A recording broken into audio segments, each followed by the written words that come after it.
शाम के 6 बज गए हैं और पूरा दिन हिमाचल प्रदेश में क्या कुछ खास रहा है, सभी बड़ी खबरों को लेकर आपके साथ जुड़ चुके हैं। मुख्यमंत्री सुखविंदर सिंह सुक्खू आज दिल्ली में थे और दिल्ली में प्रधानमंत्री नरेंद्र मोदी से मुलाकात की है और सीएम सुक्खू अब फ्रंट फुट पर आ गए हैं और लगातार प्रदेश हित से लेकर जो फैसले हैं वो लिए जा रहे हैं। आपने देखा किस प्रकार से जो आयकर दाता है उनकी जो सब्सिडी है बिजली पर वो खत्म कर दी गई है। वहीं सीएम सुक्खू अब प्रदेश के हितों को लेकर के जो है वो राष्ट्रीय स्तर पर या ये कहिए दिल्ली में भी लड़ रहे हैं। आज सीएम सुक्खू ने दिल्ली में प्रधानमंत्री नरेंद्र मोदी से प्रदेश के हितों की रक्षा करने और कई ऐसे मुद्दे जो प्रदेश का हक है वो नहीं मिल रहा है उसको लेकर के मांग की है। दूसरी जो खबर है वो एक एमएलए 3 लोगों को लेकर के हैं, उनके मोबाइल फोन जब्त किए जाएंगे। आज हाईकोर्ट से भी इनको ये जो है वो कह सकते हैं फैसला आ गया है कि आपको अपने मोबाइल फोन देने पड़ेंगे, उसकी तिथि भी आ गई है। और भी कई महत्वपूर्ण खबरें हैं। शुरुआत बड़ी खबर के साथ करेंगे। सीएम सुखविंदर सिंह सुक्खू आज दिल्ली में थे, उन्होंने प्रधानमंत्री नरेंद्र मोदी से मुलाकात की है। मुलाकात के दौरान मुख्यमंत्री ने प्रधानमंत्री से राज्य के विभिन्न मुद्दों को लेकर चर्चा की। सीएम ने पीएम मोदी के समक्ष बीबीएमबी में हिस्सेदारी का मुद्दा उठाते हुए कहा कि बीबीएमबी से हिमाचल को 4300 करोड़ की राशि लेनी है, जिसे सुप्रीम कोर्ट के आदेशों के बाद भी हिमाचल को नहीं दिया जा रहा है। बहुत महत्वपूर्ण है, बीबीएमबी से जो हमारा हक है कहीं ना कहीं 4300 करोड़ जो फंसा हुआ है वो सुप्रीम कोर्ट से ऑर्डर आए हैं, वो भी हमें नहीं मिल रहा है। सुप्रीम कोर्ट ने सितंबर 2011 को हिमाचल के पक्ष में फैसला दिया और बीबीएमबी की तरफ से परिचालित विद्युत परियोजनाओं में हिमाचल की जो हिस्सेदारी है वो 7.19% तय की। यह हिस्सेदारी 27 सितंबर से 2011 से प्रदेश को मिलनी शुरू हो गई है, लेकिन 2011 से पहले का जो एरियर है वो अभी तक प्रदेश को नहीं मिला है और यह जल्द देने की जो मांग है वो आज दिल्ली में सीएम सुखविंदर सिंह सुक्खू ने की है। मुख्यमंत्री ने इस दौरान बिजली प्रोजेक्ट्स पर, यह बहुत महत्वपूर्ण है, 12% जो फ्री रॉयल्टी है उसको प्रदेश सरकार ने, जो पूर्व की प्रदेश सरकार थी उसने माफ कर दिया था, उसको फिर से सुचारू करने की उन्होंने मांग की। जो फ्री रॉयल्टी है वो फिर से जो है वो सुचारू की जाए, जिसको माफ कर दिया था। दूसरा बड़ा मुद्दा उठाया उन्होंने। वहीं सीएम ने पोस्ट डिजास्टर नीड असेसमेंट की जो ग्रांट है हिमाचल को नहीं मिल पाई है, इसे लेकर भी प्रधानमंत्री से बात की। वहीं सीएम ने ई बसों की फंडिंग के लिए जो नाबार्ड के तहत आईडीएफ ऋण प्रदान करने का आग्रह किया है कि जो हमने बसें लेनी है ई बसें, उसके लिए जो एक नाबार्ड के तहत आईडीएफ से ऋण मिलता है उसको भी आप अप्रूव कर दें, उसको भी हरी झंडी दे दें दिल्ली से आप। मुख्यमंत्री ने केंद्र सरकार से जो कांगड़ा हवाई अड्डा है उसका विस्तार करने को लेकर के भी चर्चा की है दिल्ली में आज, और केंद्र सरकार से भूमि अधिग्रहण का 50% खर्च उठाने और हवाई अड्डे के विस्तारीकरण के लिए विशेष अनुदान देने का आग्रह किया। सीएम ताप विद्युत खरीद की जो शर्तें हैं उसको, उसके नियमों में जो है वो राहत दी जाए ताकि प्रदेश जो है वो जल्द से जल्द हरित ऊर्जा राज्य बन सके। आपको मालूम है जब सीएम ने इस वर्ष का जो ये पूरा वर्ष 2024-25 का बजट पेश किया था उसमें सरकार ने लक्ष्य रखा है कि हरित राज्य हमने बनाना है, हरित ऊर्जा राज्य की तरफ हम आगे बढ़ रहे हैं और टोटली जो है वो ग्रीन बजट था। इसी दिशा में आज सीएम ने जो ताप विद्युत खरीद की जो शर्तें हैं और जो नियम हैं उसमें राहत दी जाए ताकि प्रदेश की जो है और जो मुआवजा है वो भी दिया जाए ताकि प्रदेश हरित जो राज्य है उसके ओर जो है आगे बढ़ सकें। प्रधानमंत्री ने सभी मुद्दों को सुनने के बाद सहानुभूति पूर्वक विचार करने का आश्वासन दिया दिल्ली में आज। वहीं सीएम आज केंद्रीय ऊर्जा मंत्री मनोहर लाल खट्टर से भी मिले हैं और मुख्यमंत्री ने कहा कि ऊर्जा मंत्री से जो शानन पावर प्रोजेक्ट है उसको लेकर बातचीत की। उन्होंने ये भी कहा कि इसकी लीज खत्म हो गई है और ये पहले जो है पंजाब के पास था, लेकिन हमारी जगह पर ये बना हुआ है, जो लीज थी खत्म हो गई है। ऐसे में इस पर भी जल्द फैसला होना चाहिए। कहीं ना कहीं इसमें भी जो है वो हिस्सेदारी शानन प्रोजेक्ट या तो वापसी दिया जाए या इस पर जो उचित फैसला है वो केंद्र सरकार जल्द से जल्द करें। ये एक बहुत महत्वपूर्ण अपडेट है। वहीं बीबीएमबी का जो मुद्दा है पीएम के समक्ष तो उठाया ही उठाया, लेकिन जो ऊर्जा मंत्री है देश के खट्टर, उनके सामने भी आज सीएम ने ये मुद्दा उठाया है। ये मान के चलिए कि सीएम ने प्रदेश के हितों की रक्षा करते हुए जो बहुत महत्वपूर्ण मसले हैं उस पर केंद्र सरकार का ध्यान आकर्षित करने और जो हमें बीबीएमबी में जो हमारा हक बनता है, वो जो पैसा फंसा हुआ है 4300 करोड़ के आसपास, वो जल्द से जल्द देने की जो मांग है वो की है, क्योंकि इसमें सुप्रीम कोर्ट से जो डिसीजन है वो हमारे पक्ष में आया है। इसके अलावा अभी की बात करें तो अभी दिल्ली में राष्ट्रीय राजमार्ग की समीक्षा बैठक चली हुई है और इस बैठक में सीएम सुखविंदर सिंह सुक्खू समेत पूरे देश के जितने भी सीएम हैं, जो पीडब्ल्यूडी मिनिस्टर हैं, और आपको बता दें प्रदेश से जो विक्रमादित्य सिंह है वो भी इस बैठक में मौजूद हैं, और सड़क परिवहन एवं जो सड़क परिवहन मंत्री है देश के नितिन गडकरी, वो इस बैठक को ले रहे हैं। और इस बैठक में जितने भी प्रदेश में एनएचएआई के जो कह सकते हैं बड़े प्रोजेक्ट्स हैं और जो अभी बजट पेश होना है केंद्र सरकार का, उसमें प्रदेश को अच्छी जो आर्थिक मदद है वो मिल सके, इस मुद्दे को वहां पर उठाने की जो है उठाया जाए, इसको लेकर के अधिक से अधिक जो धनराशि प्रदेश को मिले, ये जो मुद्दा है ये आज सीएम सुक्खू और जो पीडब्ल्यूडी मिनिस्टर है विक्रमादित्य सिंह वो दिल्ली में उठाएंगे। सीएम का जो हमारे पास अपडेट है वो ये है कि कल भी दिल्ली में ही है, उनका परसों वापसी आने का कार्यक्रम बन रहा है, लेकिन कल भी सीएम कई जो नेता है, कई जो केंद्रीय मंत्री है उनसे मुलाकात करेंगे और जो प्रदेश के हित है उससे जुड़े हुए जितने भी मैटर्स हैं जल्द से जल्द जो भी आर्थिक मदद प्रदेश की होती है वो दी जाए। तो ये कहिए कि सीएम ने हिमाचल के हितों की जो रक्षा है उसको करते हुए आज बड़े मसले उठाए हैं दिल्ली में। अब देखना पड़ेगा उसका रिस्पॉन्स क्या आता है। दूसरी बड़ी खबर, लोकसभा चुनाव में कांग्रेस पार्टी की हार क्यों हुई है उसके अब कारण सामने आ रहे हैं। प्रदेश की चारों लोकसभा सीटों पर कांग्रेस को हार मिलने के बाद अब अभी देखिए कांग्रेस ही सत्ता में प्रदेश में है, लेकिन बावजूद इसके चारों लोकसभा की सीटें हार गई। इसको लेकर के जो 2 सदस्य मेंबर हैं एआईसीसी के, जिसको आप फैक्ट फाइंडिंग कमेटी कह सकते हैं, वो 2 दिन शिमला में थे, आज वापसी चले गए हैं। इसमें जितने भी मंत्री हैं, सीएम हैं, विधायक हैं, कांग्रेस के जो दिग्गज नेता है प्रदेश के, उनसे 1 to 1 जो बातचीत है वो कांग्रेस कार्यालय राजीव भवन में हुई। पार्टी हाईकमान ने सांसद रजनी पाटिल और जो पूर्व सांसद है पीएल पुनिया, उसको उन दोनों को इसका जिम्मा सौंपा है। दोनों दिनों में हार के जो कारण है उसका पता लगाया गया कि क्या कारण है। कांग्रेस के जो 2 पूर्व प्रदेश अध्यक्ष हैं, जिसमें से कुलदीप राठौर जो मौजूदा समय में एआईसीसी के राष्ट्रीय प्रवक्ता है, और कौल सिंह ठाकुर दिग्गज नेता रहे हैं, कई बार मंत्री रहे हैं, इन्होंने जो 2 मुख्य कारण बताए अंदर बैठक में, एक तो समन्वय की कमी और एक जो कहीं ना कहीं जो है वो अनदेखी, ये मामला इन्होंने उठाया दोनों ने। और लोकसभा चुनाव में हार को लेकर पार्टी के जो जिला अध्यक्ष हैं उन्होंने भी पूरी रिपोर्ट कमेटी के समक्ष रखी। ब्लॉक और जो पंचायत स्तर पर मतों के बारे में भी कमेटी को बताया गया और कार्यकर्ता क्यों नाराज है कांग्रेस के, इसको लेकर भी कमेटी ने जो है वो फीडबैक लिया और उनको जो है नेताओं ने अवगत करवाया। कमेटी ने पार्टी मुख्यालय से भी पूरी रिपोर्ट ले ली है और किस मंत्री विधायकों की परफॉर्मेंस क्या रही इसका आकलन किया जा रहा है। वहीं कुछ पदाधिकारियों ने यह भी कहा कि उपचुनाव जीतना जरूरी था ताकि सरकार बच सके। इसके अलावा जिला अध्यक्षों ने प्रदेश सरकार में उचित स्थान न मिलने और अनदेखी का जो मामला है वो भी आज उठाया है। और बंद कमरे में सभी ने कमेटी के सामने अपनी दिल की बात खुलकर रखी, लेकिन बाहर कोई भी जो नेता है वो बोलने को तैयार नहीं दिखा।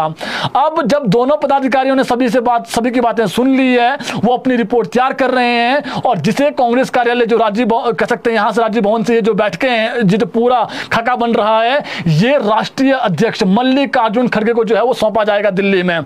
टीमों के जो दोनों सदस्य हैं दोपहर के बाद उत्तराखंड के लिए रवाना हो गए, वहां पर भी वो फीडबैक लेंगे। और आज शिमला में देखिए जो कांगड़ा संसदीय क्षेत्र है उससे आशा कुमारी पहुंची थी और आशा कुमारी ने अपनी लोकसभा चुनाव को लेकर उन्होंने कहा कि जो फाइंडिंग कमेटी आई हुई है, फैक्ट फाइंडिंग कमेटी, उनके समक्ष सारी बातें मैं रखूंगी। उन्होंने कहा कि हिमाचल की जनता ने स्पष्ट बहुमत कांग्रेस को दिया है उपचुनाव में। और बाकी जो लोकसभा की बात है, लोकसभा में देखिए भाजपा ने बहुत सारा षड्यंत्र रचा सरकार गिराने का, लेकिन वो उसमें सफल नहीं हुए। और जो हमारा लोकसभा का चुनाव था उसको लेकर उन्होंने कहा कि कैंडिडेट कभी भी जो है वो गलत नहीं होते हैं। कई बार जो आप पासा फेंकते हैं वो उल्टा हो जाता है, जो दावा है वो गलत हो जाता है। और उन्होंने कारण का जो हार का कारण है उसमें उन्होंने बताया कि जो टिकटों में देरी की गई ये कांग्रेस के हार का मुख्य कारण रहा। दूसरा मोदी फैक्टर भी कहीं ना कहीं जो है वो थोड़ा बहुत रहा, लेकिन राम मंदिर पर उन्होंने कहा है कि राम मंदिर ने जो है वो पूरा जो वोट है वो डाइवर्ट किया। ये कह सकते हैं कि राम मंदिर का जो मुद्दा है वो प्रदेश में कहीं ना कहीं जो है वो असरदार साबित हुआ। लेकिन उन्होंने ये भी कहा कि अगर राम मंदिर जिस तरीके से अभी जो है वो लीकेज हो रहा है मंदिर में, अगर ये उस वक्त हो जाता तो इसका फायदा बीजेपी को नहीं बनना, कांग्रेस को होना था। और कांग्रेस कभी भी जो है वो राम मंदिर बनाने के खिलाफ नहीं थी। झूठा जो एक एजेंडा है, प्रोपेगेंडा है, वो सोशल मीडिया पर जो है वो भाजपा द्वारा फैलाया गया, इसका हमें जो है वो कहीं ना कहीं नुकसान हुआ है, ये बात उन्होंने मानी है। वही उन्होंने कहा कि जो 400 पार का एक जो शगुफा छोड़ा गया, इसका भी कहीं ना कहीं जो है वो असर देखने को मिला जमीनी स्तर पर, लेकिन 400 पार तो नहीं हुआ। और अभी जो सरकार है वो भी ऐसी है कि अगर कोई भी दल छोड़कर चला जाए तो कभी भी जो है वो डगमगा सकती है सत्ता, तो ये उन्होंने कहा। और कांगड़ा चंबा में कोई भी जो कार्यकर्ता है वो नाराज नहीं है, और जितनी भी बातें हैं वो अंदर जो है वो सदन के जो दोनों मेंबर्स हैं उनके समक्ष रखी जाएगी। और एक जो बड़ा आज नटशेल में अगर आप देखेंगे तो नटशेल में एक चीज निकल कर आई, कांग्रेस के हार का मुख्य कारण नंबर एक तो टिकट लेट दिए, और दूसरा जो है वो राम मंदिर थोड़ा सा हो गया, 400 पार का शगुफा छोड़ा गया, और चौथा ये भी है जो जिला अध्यक्ष उन्होंने कहा कि इसमें सबसे बड़ा जो हार का कारण रहा है वो ये रहा है कि जो हमारा ध्यान था वो उपचुनाव में अधिक रहा। जितने भी कुछ एक जिला अध्यक्ष थे जिनका ये कहना था कि उपचुनाव में जरा ध्यान दिया गया, और कहीं ना कहीं जो लोकसभा की हमारी तैयारियां थी उसमें थोड़ी सी कमी देखने को मिली उसके चलते। और आज आशीष बुटेल ने यह भी कहा कि मशीनरी का प्रयोग उपचुनाव में हमने नहीं किया। सीपीएस आशीष बुटेल, इन्होंने ये कहा है कि भाजपा ने पैसों के दम पर भी कहीं ना कहीं जो है वो चुनाव को डाइवर्ट करने की कोशिश की, तो ये उन्होंने कहा है। तो आज शिमला में भाजपा भी अभी जो है वो समीक्षा करने वाली है कुछ दिनों में, 18 तारीख से जो है वो ऊना में उनकी समीक्षा होने वाली है, लेकिन कांग्रेस ने अपनी समीक्षा कर दी है। अब हाईकमान के पास पूरा मैटर जाएगा, उसके बाद हाईकमान कहीं ना कहीं जो है वो बातों को सुनेगी। और ये इसलिए भी बहुत महत्वपूर्ण है क्योंकि 3 जो चुनाव हैं वो कांग्रेस लगातार, ये कहिए कि 15 साल से लगातार कांग्रेस जो है वो यहाँ पर लोकसभा का चुनाव हार रही है। हालांकि सीएम ने ये कहा है कि हम जो है वो लोकसभा का चुनाव जरूर हारे हैं, लेकिन हमारा जो परफॉर्मेंस उपचुनाव में रहा है वो बेहद अच्छा रहा है। और इसका जो आप देखिए अभी हाल ही में जो 3 सीटों पर चुनाव हुए थे उसमें से भी 2 सीटें कांग्रेस ने जीती है, तो ये एक चीज हो गई। अब बताते हैं आपको टीजीटी जेबीटी रिजल्ट, ये बहुत महत्वपूर्ण अपडेट है हमारे वैसे जो आज अधिकारियों से बातचीत हुई है उस अनुसार टीजीटी का रिजल्ट आज आने वाला है, जो हमारी सूचना है। और जो जेबीटी का रिजल्ट है उसके लिए आपको 1-2 दिन और वेट करना पड़ेगा। संभावनाएं हैं कि 18 जुलाई को जो जेबीटी की नियुक्तियां मिलनी है, रिजल्ट तो कह सकते हैं फाइनल हो ही गया है, जो इनके नियुक्तियों के ऑर्डर आने हैं वो 18 जुलाई को संभावनाएं है। तो ये मान के चलिए जेबीटी का रिजल्ट आज आने वाला है, जो हमारी बात हुई है। और अगर संभावनाएं पूरी आज ही है, और जो जेबीटी का है नियुक्तियों वाला, ये भी 1-2 दिन में फाइनल हो जाएगा। ये जो शिक्षा मंत्री है उन्होंने ये बयान दिया है, तो ये हमने बता दिया। एनटीटी भर्तियों को लेकर जो इंतजार कर रहे हैं महिलाएं, उनको बता देते हैं अभी कुछ समय और लगेगा नोटिफिकेशन होने में। और इसमें सबसे महत्वपूर्ण, जिनके पास एनसीटी जो गाइडलाइंस है उस अनुसार 2 वर्ष का डिप्लोमा है पहले चरण में, उनको लिया जाएगा। ये सबसे महत्वपूर्ण है। जिनके पास 1 वर्ष का डिप्लोमा है उनको फिलहाल इंतजार करना पड़ सकता है, सीधी और स्पष्ट खबर बता रहे हैं। और आज की सबसे बड़ी खबर, एक एमएलए और एक पूर्व एमएलए और एक तरुण भंडारी, इन तीनों को 10 दिनों में अपना फोन जमा करना होगा, इनका फोन जब्त होगा। ये बड़ी खबर है हाईकोर्ट से। हाईकोर्ट ने हिमाचल प्रदेश में राजनीतिक अस्थिरता पैदा करने की कोशिश के आरोपियों को दी अंतरिम जो जमानत दी गई थी उसकी अवधि अब 2 अगस्त तक बढ़ा दी है। यानी जो 3 ये लोग हैं इनकी अब अवधि है वो 2 अगस्त तक बढ़ा दी है। और कोर्ट ने तीनों आरोपियों को पुलिस द्वारा मांगे गए मोबाइल फोन सौंपने के लिए भी 10 दिनों की मोहलत दी है। यानी हाईकोर्ट ने यह कहा है कि आपकी हम अवधि तो बढ़ा रहे हैं जो आपने मांगी अग्रिम जमानत, और लेकिन आपको 10 दिनों के भीतर जो अपना फोन है वो अब पुलिस को देना पड़ेगा।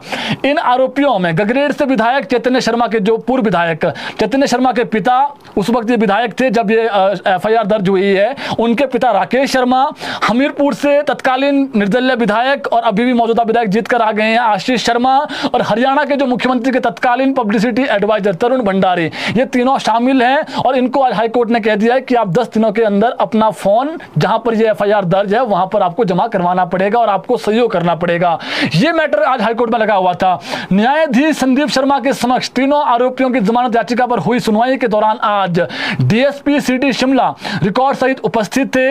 उन्होंने अंतरिम जमानत का विरोध करते हुए कहा कि आरोपियों से फोन जब्त किए जाने बाकी है और उन मोबाइल फोनों की जानकारी आरोपियों को दी जा चुकी है, परंतु आरोपियों की ओर से अभी तक कोई प्रतिक्रिया नहीं आई है। ये पुलिस ऑफिसर ने वहां पर कहा है जो वहां पर कोर्ट में मौजूद था। अब इस कोर्ट ने इन्हें 10 दिन का समय देते हुए जांच कार्य में सहयोग देने के आदेश दिए हैं। तो हाईकोर्ट ने यह कह दिया है कि 10 दिन के अंदर आप जांच कार्य में सहयोग दें और अपना फोन भी दे दें। याचिकाओं में दिए तथ्यों के अनुसार शिमला के बालूगंज पुलिस स्टेशन में कांग्रेस के बागी एवं गगरेट से तत्कालीन विधायक चैतन्य शर्मा के पिता राकेश शर्मा, हमीरपुर से तत्कालीन विधायक और मौजूदा विधायक जो जीत कर आए हैं आशीष शर्मा, और हरियाणा के मुख्यमंत्री के तत्कालीन पब्लिसिटी एडवाइजर तरुण भंडारी के खिलाफ केस दर्ज किया गया है। और तीनों के खिलाफ जो केस दर्ज हुआ है ये भारतीय दंड संहिता की धारा 420, 171A और 171C, 120B और भ्रष्टाचार निवारण अधिनियम की धारा 7 एवं 8 के तहत मुकदमा दर्ज कराया गया है। एफआईआर में राकेश और आशीष शर्मा पर राज्यसभा चुनाव को गलत तरीके से प्रभावित करने का आरोप है और शिकायतकर्ताओं ने दोनों पर वोटों की खरीद फरोख्त करने का, रिश्वत लेने का और पैसों के लेन देन का आरोप लगाया है। और शिकायत में यह भी कहा गया है कि आरोपियों ने सरकार गिराने के लिए साजिश रची, जबकि तरुण भंडारी पर आरोप है कि उन्होंने हरियाणा की भाजपा सरकार के इशारे पर हिमाचल प्रदेश में राजनीतिक अस्थिरता पैदा करने की कोशिश की। हिमाचल प्रदेश में सरकार को अस्थिर करने के षड्यंत्र रचने के आरोप में तरुण भंडारी के विरुद्ध भी एफआईआर दर्ज की गई है थाने में। और राज्यसभा के चुनाव में क्रॉस वोटिंग के मामले में तरुण भंडारी का नाम भी जो है वो सामने आया है और बालूगंज थाना पुलिस इस पूरे मामले की जांच कर रही है। हरियाणा में तरुण भंडारी भाजपा नेताओं की उस कमेटी में शामिल रहे हैं जो दूसरे दलों के नेताओं को भाजपा में शामिल कराने का काम करती है। शिकायतकर्ताओं ने आरोपियों के बैंक खातों की जांच कराए जाने की भी मांग की है और अब इसी मामले को लेकर के 3 याचिका जो ये याचिका है इनको अग्रिम जमानत दी गई है, जो अगली सुनवाई है वो 2 अगस्त को होनी है। तो ये मान के चलिए आशीष शर्मा, उनको 10 दिन के अंदर फोन देना पड़ेगा अपना, पुलिस को जब्त हो जाएगा उनका फोन। और राकेश शर्मा और तरुण भंडारी, इनको 10 दिनों के अंदर फोन जमा करना पड़ेगा और इनको जो है वो अब पुलिस जांच में सहयोग करना पड़ेगा। ये हाईकोर्ट के आदेश है और अगली सुनवाई इसी मैटर पर अब 2 अगस्त को होनी है। अब बात करते हैं एक आम जनता से जुड़ी हुई खबर को लेकर के। प्रदेश के जितने भी 12 जिले हैं वहां पर अगर देखा जाए तो प्रदेश का सबसे बड़ा अस्पताल अपना आईजीएमसी, वहां पर 22 जुलाई से आईजीएमसी में अब जो यूरोलॉजी की ओपीडी है वो नहीं लग पाएगी। अब यूरोलॉजी की जो मरीज हैं उनको चमियाना जाना पड़ेगा और मरीजों को शुरुआत में जो माइनर ऑपरेशन की सुविधा है वो मिलेगी। और अटल सुपर स्पेशलिटी आयुर्विज्ञान संस्थान के प्राचार्य डॉक्टर बी शर्मा ने इसकी घोषणा कर दी है। तो ये मान के चलिए जिनको यूरोलॉजी से रिलेटेड प्रॉब्लम है, अगर आप शिमला आईजीएमसी आ रहे हैं तो अब आपको आईजीएमसी में इलाज नहीं होगा, आपको ओपीडी के लिए जो है वो अब जाना पड़ेगा चमियाना, जहां पर अस्पताल रेडी है, वहां पर आपको डॉक्टर भी मिलेंगे और वहीं पर इलाज होगा। ये मान के चलिए जो आईजीएमसी अस्पताल है और जो चमियाना अस्पताल है, यहां पर आईजीएमसी से थोड़ा बाहर कम करके चमियाना में भी डॉक्टर बैठे और वहां पर भी खुले में एक अच्छे कैंपस में जो है वो इलाज हो सके। तो अब जो वो कई वार्ड है वो वहां पर चमियाना में जाने वाले। तो आम जनता से जुड़ी खबर थी, ये बताना भी बेहद जरूरी था आपको। इसके अलावा बात करें एक और बड़ी खबर को लेकर के, शिमला जिला के अंतर्गत जेएनबी ठियोग में सीनियर स्टूडेंट द्वारा जूनियर की रैगिंग और मारपीट का मामला सामने आया। चौंकाने वाला मामला है, छोटे बच्चे हैं, +2 तक पढ़ते हैं, आपको मालूम है, और जेएनबी ठियोग का ये स्कूल है। मारपीट से 5 बच्चों को कान, आंख और मुंह पर चोट आई है। ये जो मामला है 13 जुलाई की रात करीब 11 बजे 12वीं कक्षा में पढ़ने वाले 5 स्टूडेंट्स हॉस्टल में 10वीं क्लास के छात्रों के रूम में घुस आए और जूनियर को कपड़े धोने को बोलते हैं। और 10वीं कक्षा के जो कुछ छात्र हैं उन्होंने जब कपड़े धोने से इनकार किया तो सीनियर छात्रों ने बारी बारी जूनियर की पिटाई की। ये शिकायत है। रात 11:24 पर 2 छात्र हॉस्टल से भागे और स्कूल परिसर में लगे टेलीफोन बूथ से एक छात्र ने अपने पिता, जिनका नाम सुरेंद्र सिंह है, उनको फोन किया और पूरी घटना की जानकारी दी। बेटे का फोन काटते ही सुरेंद्र सिंह ने इसकी जानकारी हाउस टीचर को दी, मगर हाउस टीचर छुट्टी पर था। इसके बाद सुरेंद्र सिंह ने रात लगभग 11:30 पर इसकी पूरी जो जानकारी है वो जो स्कूल के प्रिंसिपल है संजीता सोनिक, उनको दी और 5 मिनट में प्रिंसिपल ने खुद हॉस्टल पहुंचकर लड़ाई को रोका। और रैगिंग और मारपीट की घटना के बाद अब सवाल हॉस्टल वार्डन और हाउस टीचर पर भी उठ रहे हैं। हालांकि हाउस टीचर छुट्टी पर था, क्योंकि बोर्डिंग स्कूल में परिजन अपने बच्चों को कई महीनों तक स्कूल प्रबंधन के भरोसे छोड़ते हैं। ऐसे में यदि परिजनों की गैर मौजूदगी में उनके बच्चों के साथ रैगिंग और जो मारपीट का मामला सामने आता है, जो स्कूल प्रबंधन है उस पर भी सवाल उठते हैं। आधी रात जब 12वीं कक्षा के छात्र 10वीं के हॉस्टल में आए थे तो हाउस टीचर और जो हॉस्टल वार्डन है वो कहां पर थे, यह भी सवाल उठ रहा है। यदि एक छात्र ने रात में अपने पिता को उसकी सूचना नहीं दी होती तो यह मारपीट परिणाम और जिसका परिणाम है वो और भी गंभीर हो सकते थे। इस पूरे मामले को लेकर के जब हमने एसडीएम से बातचीत की है तो अभी जो हमारे पास सूचना निकली है, ठियोग के जो एसडीएम है मुकेश शर्मा, उन्होंने मामले की पुष्टि की है और उन्होंने ये कहा है कि 5 छात्रों को सस्पेंड कर दिया है, निष्कासित कर दिया, जिन्होंने रैगिंग की उन 5 बच्चों को स्कूल से सस्पेंड कर दिया, निष्कासित कर दिया है। और उन्होंने ये भी कहा एसडीएम ने, ये मामला काफी गंभीर है, इसकी पूरी जांच की जाएगी, अगर कोई और दोषी होगा उस पर भी कार्रवाई की जाएगी। स्कूल में रैगिंग होना ये अपने आप में बहुत बड़ा जुर्म है और रैगिंग पर आपको मालूम है कितने सारे लॉज हैं। जब रैगिंग होती है, चाहे वो कॉलेज में हो, यूनिवर्सिटी में हो, कॉलेज यूनिवर्सिटी में तो अब जो है वो प्रॉपर एक आपको पत्र आएगा, उसमें आपको पढ़ना पड़ेगा कि अगर हम रैगिंग करेंगे तो ऐसा होगा, भविष्य बर्बाद हो सकता है बच्चों का। तो ऐसा कभी भी किसी स्कूल में नहीं होना चाहिए, जो बच्चे हैं वो भी संभल जाएं। जो 5 बच्चे थे इन पर गाज गिरी है, इनको सस्पेंड कर दिया है और अभी कार्रवाई और जो है वो जांच आगे बढ़ेगी। एक खबर हिमाचल प्रदेश से ही है, ये चौंकाने वाली खबर है। यहां पर एक सगे भाई ने अपने भाई की हत्या कर दी। ये मामला बल्ह विधानसभा क्षेत्र से सामने आया। यहां पर बड़े भाई ने छोटे भाई का मर्डर कर दिया।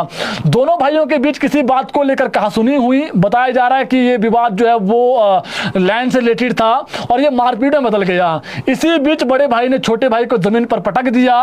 घायल को अस्पताल ले जाया गया, जहां पर उसकी मौत हो गई। पुलिस ने इस संबंध में मामला दर्ज कर लिया है। शिकायतकर्ता भीष्मदेव निवासी कवालकोट कोठी बल्ह ने पुलिस में शिकायत दर्ज करवाई है। और लेखराम जो राशन व सब्जी की दुकान करता है, शाम के समय दुकान पर नशे की हालत में लेखराम का जो भाई है जगदीश कुमार, ये आया और इसने लेखराम जिसका मर्डर हो गया है उससे बहस करना शुरू की। ये अपनी दुकान पर था, बहस मारपीट में बदल गई और जगदीश ने लेखराम को गुस्से में जमीन पर पटक डाला, जिसके चलते लेखराम बुरी तरीके से घायल हो गया और उसे घायल अवस्था में अस्पताल पहुंचाया गया निरचौक। लेकिन जब अस्पताल में वो गया तो उसका उपचार के दौरान मौत हो गई। पुलिस ने शव को कब्जे में लेकर के मुकदमा दायर कर दिया है। जो आरोपी है उसको भी गिरफ्तार कर लिया है। हिमाचल प्रदेश शांत प्रदेश, कभी ऐसी खबरें नहीं आती थी सुनने में कि यहाँ भाई भाई का मर्डर कर दें। ये चौंकाने वाली खबर है, लेकिन अब ये आरोपी गिरफ्तार हैं और इस पर अब कार्रवाई होगी। ऐसे प्रदेश में ऐसी खबरों से जो है वो दिल जो है वो रूह भी कांप जाती है। इसके अलावा बात करें एक और खबर को लेकर के, श्रीखंड महादेव यात्रा शुरू हो गई है और रविवार से शुरू हुई है, पिछले कल से शुरू हुई है। 2 दिन में अलग अलग जो ग्रुप हैं उससे 3200 श्रद्धालु श्रीखंड दर्शन के लिए चले गए हैं, रवाना हो गए हैं। और जो श्रद्धालुओं का पहला जत्था है वो आज सुबह श्रीखंड पहुंच गया, महादेव के दरबार में पहुंच गया। और ये जो यात्रा है 27 जुलाई तक चलेगी। जिन्होंने जो है वो अप्लाई किया है, एक जो हमने बताई थी आपको साइट अप्लाई कर सकते हैं, वही यहाँ पर जा सकते हैं। लेकिन एक चीज और महत्वपूर्ण है, कई लोग जो है वो हंसी मजाक में ये सोचते हैं कि हमने जाना है श्रीखंड महादेव, जिसका वहां पर ऑक्सीजन लेवल काफी कम होता है, जिसको दिक्कत है ऑक्सीजन से रिलेटेड वो वहां बिल्कुल भी ना जाए। कई बार ऐसी खबरें मिलती है कि किसी की ऑक्सीजन से जो है वो ऑक्सीजन कम होने से मौत हो गई है। तो भगवान करे कि इसके साथ ऐसा ना हो। जिनको ऑक्सीजन से रिलेटेड कोई भी प्रॉब्लम है, सांस लेने में दिक्कत है, वो बिल्कुल भी इस यात्रा में न जाएं। आप किसी और मंदिर में जाएं, आस्था की बात है। लेकिन अगर आपकी सांस कह सकते हैं सांस की दिक्कत है आपको, तो आप बिल्कुल ऐसी यात्राओं से बचें। ये जो यात्राएं हैं ऐसे लोगों के लिए जो स्वस्थ हैं वो जा सकते हैं। प्रॉपर एक गवर्नमेंट ने, हालांकि पुलिस के जवान भी बीच बीच में हैं, तो ये जो यात्रा शुरू हो गई है और आज एक जत्था पहुंच भी गया है। इसके अलावा बात करें मौसम को लेकर के, प्रदेश में मौसम अब खराब होने वाला है।